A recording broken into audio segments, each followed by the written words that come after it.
Tricyclic Antidepressants, or TCAs for short, are a class of medications that increase serotonin and norepinephrine signaling in the brain. These drugs are primarily used as a second-line treatment for depression and are associated with some important side effects.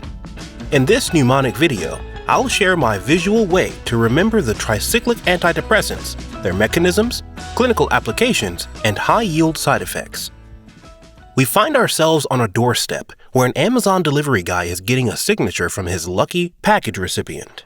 Just need to cross the T's and dot the I's here, and we'll be off on our... Yikes! Our delivery guy just tripped over a tricycle that was left out on the porch and is crashing to the ground. Hold on a second. That tricycle is actually a great symbol for tricyclic antidepressants. Tricycle for tricyclic antidepressants.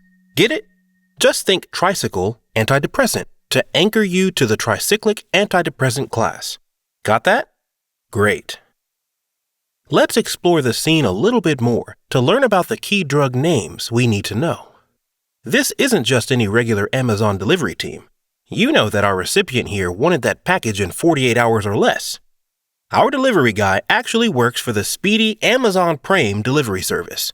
See that box there showing the classic Prime packaging? Yes, we said Prime because Prime is our symbol for TCAs that end in ipramine. Got that? Amazon Prime for ipramine. There's a couple of drugs ending in ipramine that we need to know, including imipramine and clomipramine. You can think Amazon imipramine or Amazon clomipramine if that helps you nail these two down. So, just thinking about Amazon Prime should help you remember that the imipramine drugs are TCAs. Wow, that delivery guy in this scene is really taking a tumble. I guess toys left out on the porch are an occupational hazard for him, right? Who would have thought that a tricycle could bring this guy down? Just look at him tripping there. Actually, that tripping delivery guy reminds me of TCAs that end in tryptoline.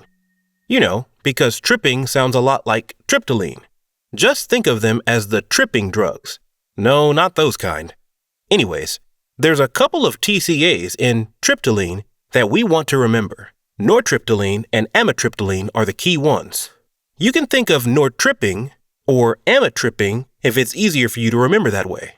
If you hate specifics, you'll remember that a drug ending in tryptoline is a TCA because of our tripping delivery man here.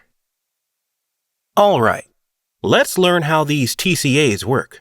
Our tripping Prime delivery guy here was just getting a little feedback before the mishap with the tricycle. You know those feedback surveys where you have to pick the happy face from all the faces?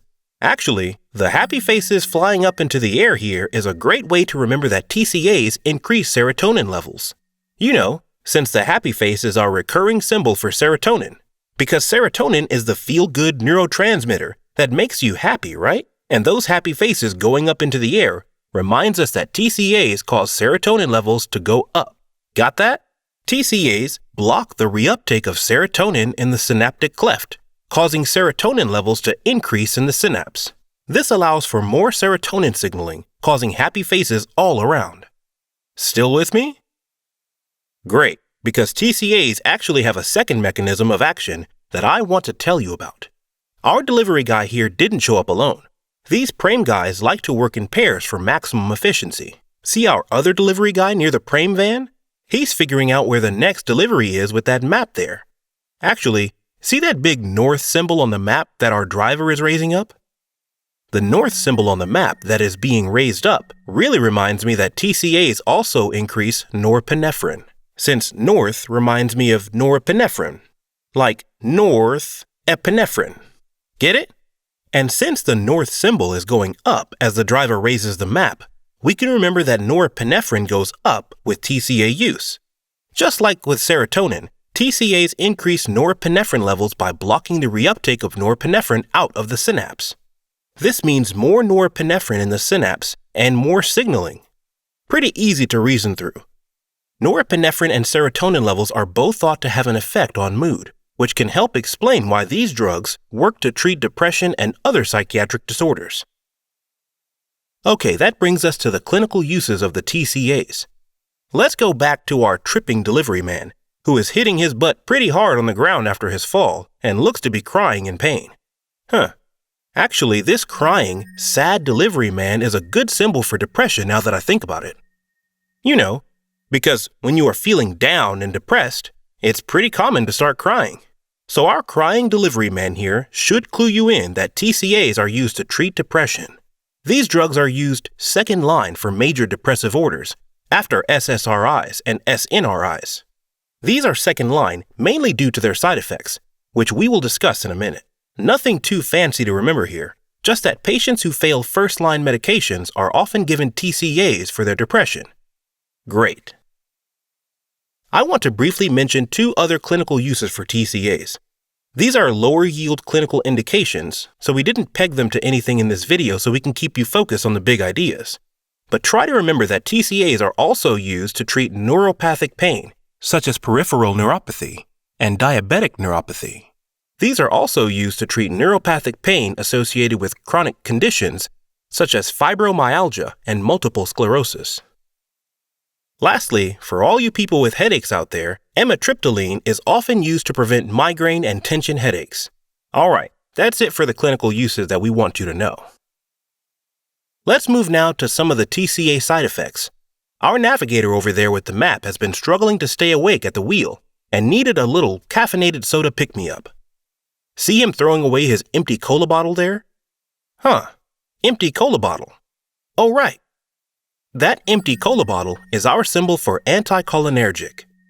You know, because cola is our recurring symbol for cholinergic, like cola-nergic.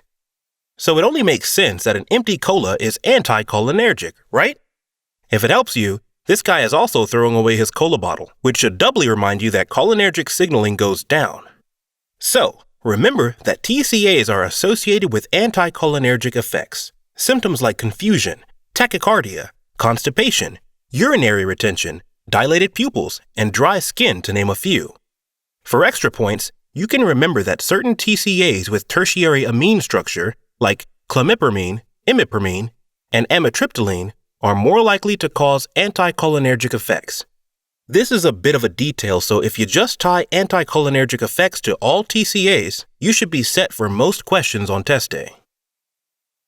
Okay, now let's go meet this customer who may be on the line for a lawsuit after this slip and fall incident on private property. Clearly she comes from a loving home, with that heart on the doormat there. And geez, would you just look at that heart on her apron too? So much love put into every muffin in this house. You know what? The hearts on the doormat and apron sure are a good reminder that TCAs can cause serious cardiotoxicity. Actually, cardiotoxicity is the cardinal sign of acute intoxication with TCAs, such as in an overdose situation. Cardiotoxicity generally occurs because TCAs can block sodium channels in cardiac muscle, which affects electrical condition in the heart. So, if someone overdoses on TCAs, you'll probably see changes in their EKG, such as a prolonged QT or a prolonged QRS, and you might even see arrhythmias such as torsade de pointe. So just think of this loving household with hearts everywhere to remind you of the cardiotoxicity of TCAs. If we go back to the happy faces in the air, you'll remember that TCAs increase serotonin signaling in the brain. Associated with any drug that changes serotonin signaling is the rare side effect of serotonin syndrome, which is due to overactivity of serotonin signaling. Clinically, patients with serotonin syndrome present with altered mental status, autonomic instability, seizure, exaggerated reflex, and clonus. Just remember that TCAs work on serotonin, and that any drug that modulates serotonin can result in serotonin syndrome. A few more lower-yield side effects to cover here. TCAs also cause orthostatic hypotension because they block alpha-1 receptors, which normally constrict our blood vessels when we stand up to keep blood flow to the brain. TCAs can also cause seizures, especially in acute overdose, because they reduce the seizure threshold. So be careful prescribing TCAs to patients already prone to seizures. Both of these side effects are way less important than the other ones we just talked about. Finally, let's talk about a way to reverse possible TCA toxicity. Our homeowner here was hard at work baking a cake when the doorbell rang. She rushed to the door, forgetting to set down the baking soda in her hand. That baking soda is a reminder that sodium bicarbonate is our therapy to reverse TCA toxicity. You know, since the chemical name for baking soda is sodium bicarbonate.